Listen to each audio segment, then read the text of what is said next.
Anda kembali menyaksikan berita utama. Saudara, dalam segmen ini kami akan membahas kembali tentang sejumlah kasus dalam sepekan terakhir yang menjadi perhatian masyarakat luas. Mulai dari tragedi jatuhnya seorang perempuan dari lift Bandara Kuala Namu, pembunuhan seorang bayi oleh ayahnya sendiri, hingga koboi jalanan di ibu kota. Kita mulai dari tragedi jatuhnya Aisyah Sinta Dewi Hasibuan dari lift Bandara Kuala Namu 24 April lalu. Kenyataan bahwa Aisyah ditemukan 27 April atau 3 hari setelah dilaporkan hilang. Menurut fakta dari rekaman CCTV, lift tempat korban terakhir berada yang beredar di masyarakat, aspek keamanan lift di Bandara Kuala Namu pun dipertanyakan. Dan inilah saudara rekaman CCTV pada saat korban Aisyah Sinta Dewi Hasibuan berada di dalam lift Bandara Kuala Namu. Aisyah yang fokus melihat pada satu pintu lift tidak tahu bahwa terdapat 2 pintu lift di lokasi tersebut.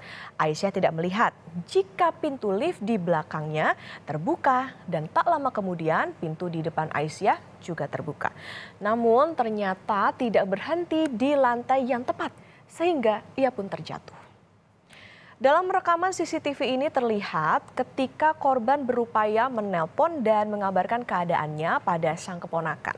Sang keponakan kemudian menelpon ibunya hingga pihak keluarga meminta bantuan petugas bandara untuk mencari.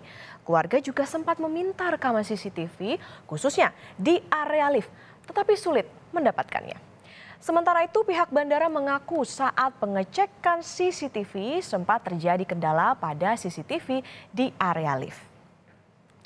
Kita lihat lagi pemirsa, inilah celah tempat Aisyah jatuh yang menurut polisi dari hasil olah tempat kejadian perkara lebarnya sekitar 60 cm.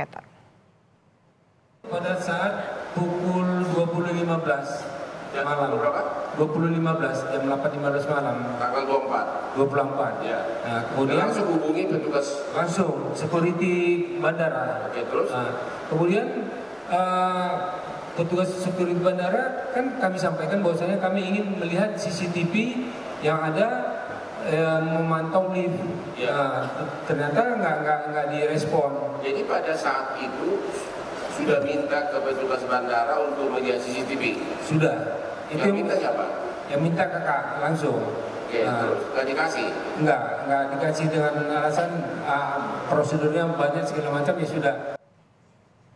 Bali tetap melakukan pengecekan pada area-area tertentu di luar yang sudah tadi di cover, kemudian termasuk pada area CCTV di dalam lift.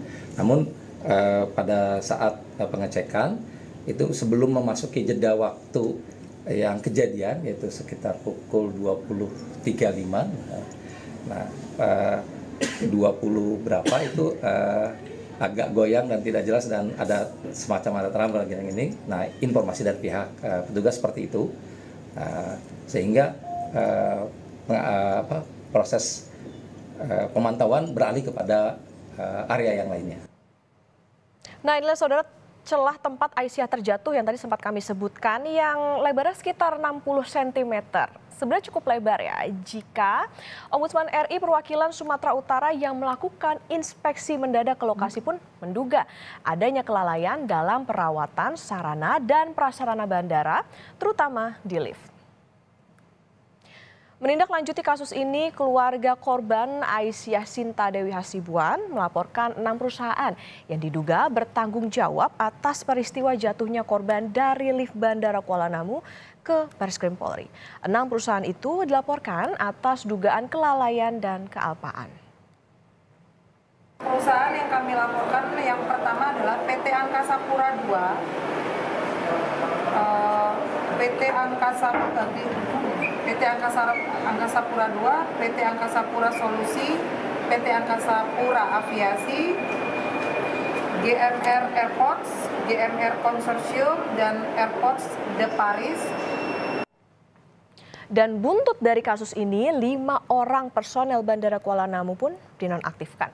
2 diantaranya merupakan pejabat senior manajer teknik dan 3 personel security yang membidangi CCTV. Hal tersebut disampaikan Direktur Utama PT Angkasa Pura Aviasi Ahmad Rifai melalui Head of Corporate Secretary and Legal PT Angkasa Pura Aviasi Dedi Al-Subur.